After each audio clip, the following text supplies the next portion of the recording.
অজান্তে আমরা কতগুলো শিরক করে ফেলেছি। ফোনে কথা বলছি, আপনাদের জানা ওয়াজগুলো আজকে করার জন্য চেপে বসেছি। ফোনে কথা বলছি, ফোন শেষ করার পরে বলছে, নিজের স্ত্রীকে বলছি, বন্ধু বান্ধবকে বলছি, বাবাকে বলছি, মাকে বলছি, মা তুমি সুস্থ থেকো, ভালো থেকো। এই বাক্যটা আমরা বুঝি না, কিন্তু বাক্যটা মারাত্মক, 100% ভুল কথা। বাবা তুমি সুস্থ থেকো, ছেলে তুমি সুস্থ থেকো, ভালো থেকো। আচ্ছা, নিজে থেকে কি ভালো আর সুস্থ থাকা যায়? কথা বলুন, থাকা যায় না। কিন্তু এটা আমি তাকে জুমলা দুয়া দিচ্ছি, তার জন্য আমি প্রে করছি, কিন্তু এই বাক্যটাতে কিন্তু শিরকের কি ছোঁয়া আছে। এখানে করে একটা তৃতীয় একটা সত্তা, যে সত্তাকে ছেড়ে আমি কথা বললাম, এটা শিরক। বলা হয়েছে ইন্নাল্লাহ লা ইয়াগফিরু আন ইউশরাকা বিহি, আল্লাহ তাআলা শিরকের গুনাহ কোনোদিনই কিন্তু মাফ করবে না। এটা কিন্তু একটা শিরক হয়ে যাচ্ছে। কেমন শিরক? আল্লাহকে ছেড়ে কথা বললাম, ছেলেকে বললাম, স্ত্রীকে বললাম, মাকে বললাম তুমি ভালো থেকো, সুস্থ থাকো। এই কথাটি, বাক্যটা 100% ভুল।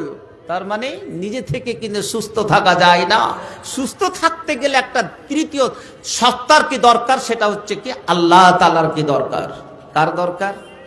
আজকে যদি নিজে থেকে সুস্থ থাকি, তাহলে আজকে আমাকে কোনো হসপিটালে, কোনো নার্সিং হোমে যেতে হতো না, কোনো রোগীর কাছে যেতে, কোনো ডক্টরের কাছে যেতে হতো না, আমি নিজেই থেকে সুস্থ থাকতে পারতাম। সুতরাং ভাই, এ বাক্যটা 100% ভুল আমরা বাংলায় বলে থাকি। বলতে হবে আপনাকে, কি কথা বলতে হবে? আল্লাহ যেন তোমাকে সুস্থ রাখে, আল্লাহ যেন তোমাকে ভালো থাকে, বলা যাবে না? এটা ভুল। এতে কিন্তু শিরকের কোনো গুঞ্জাইশ নেই, শিরকের কোনো কথা নেই। ওরে আমার যুবক যুবতী, জেনে রাখুন, অজান্তে কতগুলো গুনাহ করে ফেলি। এই অজান্তের কথা আমরা বুঝি না, কিন্তু গুনাহ করে ফেলি। ইন্নাল্লাহ লা ইয়াগফিরু আন ইউশরাকা বিহি, ওরে আল্লাহ তাআলা শিরকের গুনাহ কোনোদিন মাফ করবে না, করবে না। বেশি ইবাদত বান্দেগি করার দরকার নেই। মুখ থেকে কতগুলো বাক্য বেরিয়ে যায়, মুখ থেকে কতগুলো শব্দ বেরিয়ে যায়, কিন্তু সেটা শিরকের দরওয়াজাতে চলে যায়। ওরে যুবক যুবতী, জেনে রাখুন, জেনে রাখুন, তুমি যদি কলেজ ভার্সিটিতে পড়ো, তোমার যদি কোনো বন্ধু বান্ধব থাকে, তাহলে তুমি কোরআনের বেসিক্যালি তালিম নিয়ে নাও, হাদিসের বেসিক্যালি তালিম নিয়ে নাও। বুনিয়াদি যদি তোমার শিক্ষা না থাকে, তাহলে এরকম বাক্য তুমি বলবে।